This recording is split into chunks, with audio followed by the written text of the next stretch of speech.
আচ্ছা দাদা, আপনার কি সমস্যা?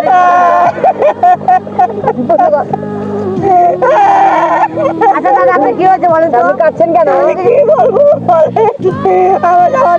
আমার দোকান কলকাতার নিউ মার্কেটে আমার দোকানে কোনো কেনাবেচা নাই। শেখ হাসিনা বাংলাদেশ থেকে পলায়ন করার পর থেকেই বাংলাদেশি আমাদের এখানে আসে না। আর আমাদের মোদিজি বাংলাদেশিদের ভিসা দিচ্ছে না, যার জন্য আমরা আজকে না খেয়ে মরার মতো হয়েছি। এই যে রমজানের একটা ঈদ গেল, আমরা প্রতিটা রমজানের ঈদে লক্ষ লক্ষ টাকা আয় করে থাকি। আজ আমরা রমজানের ঈদে কোনো টাকা পয়সা নেই, কোনো টাকা পয়সা নেই, আমাদের কোনো ইনকাম নেই। আমরা সামনে আমাদের দুর্গা পূজা, আমরা বাচ্চাদেরকে নিয়ে কিভাবে চলবো?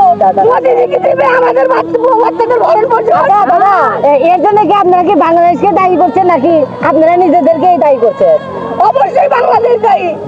ডক্টর ইউনূস মোদিজির সাথে খারাপ ব্যবহার করে হাসিনাকে বের করে দিয়েছে। কেন তারা হাসিনাকে বের করে দিল? হাসিনা আপা আমাদের জন্য ছিল দেবতার মতো। সে যখন থাকতো মোদিজি বাংলাদেশিদেরকে ভিসা দিত। কি করবো? দুঃখের জ্বালায় আমরা আজকে এসেছি গঙ্গায় স্নান করতে।